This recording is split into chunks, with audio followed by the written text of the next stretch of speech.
Messieurs, dames, le bonsoir. Alors, il est 3h du matin. Je viens fraîchement de finir Defenders. Et dans quelques heures, je vais prendre l'avion pour partir en vacances. Mais j'ai quand même décidé de vous faire une petite vidéo. Je suis un mec sympa. Mais comme mes voisins pionce, on va devoir chuter comme McMurdoch. I have to protect my city. Je suis un mec respectueux, je suis comme ça. Moi. Alors, avant de démarrer, on a une semaine de dingue au niveau des séries.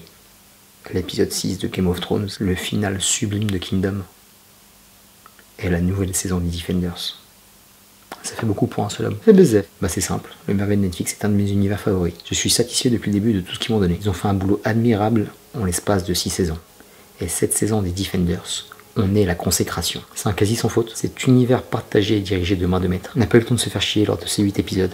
Les 2 premiers épisodes sont là en guise de mise à jour. Et l'arrivée de l'épisode 3, qui est le moment de la réunion. C'était alerte demi-molette sur tout l'épisode. Avec quelques petites gouttes au bout du gland. Rien que ça, nos super-héros sont au maximum. Et on retrouve la main tentaculaire qu'il y avait dans les 2 premières saisons de Daredevil, mais en plus terrifiante.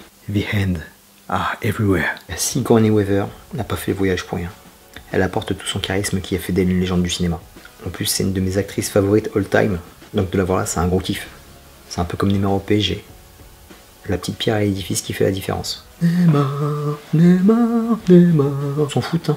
Et là, on voit les 5 membres de la main avec une grosse résonance internationale, dont la charmante Madame Gao, toujours aussi classe.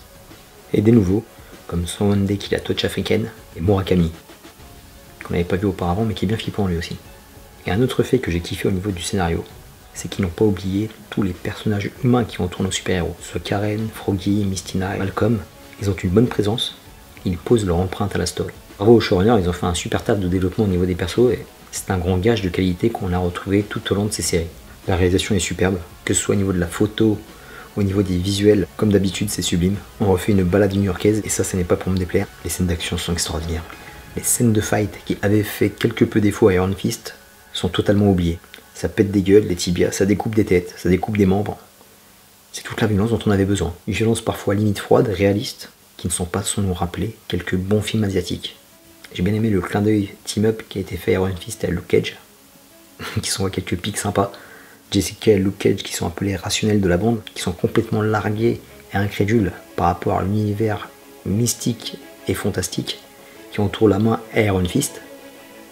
Ça c'était terrible, toujours avec des bonnes petites vannes de la part de Jessica Jones. I Need Drink. Et ce qui est très fort depuis le départ de Marvel Netflix, c'est qu'il y a des conséquences et des morts. Des personnages importants qui disparaissent. C'est la guerre, il faut que des personnages soient butés. Defenders Netflix, c'est un univers adulte. Je n'ai pas honte de le dire, je le dis haut et fort, avec ce crossover, possède désormais le leadership en matière de séries et de films super-héroïques. Rien que ça. Tout ce que j'aime, c'est adulte, c'est réaliste, c'est bien écrit, bien réalisé, bien dirigé. Depuis le départ, ils ont été simples au niveau de la timeline. C'est une saga qui n'a pas peur de faire du sale et du cru. C'est le New York des appartements, des bars insalubres, des commissariats miteux, des ruelles humides. Et ça fait du bien. Intellectuellement, c'est super honnête. Et ça prend pas les spectateurs pour des cons. Je suis désolé de tacler les films, mais depuis le départ, avec ces séries, on a des vrais méchants. Ce qu'il n'y a quasi pas dans les films, surtout les films du MCU. Que ce soit La Main, Wilson Fisk, Killgrave, on n'a pas de fous furieux comme ça dans les films. Et même les histoires d'amour et d'amitié sont crédibles et très touchantes. Ils arrivent à nous donner de l'émotion. Que ce soit avec Elektra et Daredevil. Elektra, you feel me? It's me, Matthew. Même Luke Cage et Jessica, j'ai senti une petite étincelle qui est restée. Bande de coquins. Pas de fausses notes, c'est pas cucul la praline, ça passe crème. Alors petit bémol mais vraiment minuscule. 8 épisodes, je trouve que c'est court.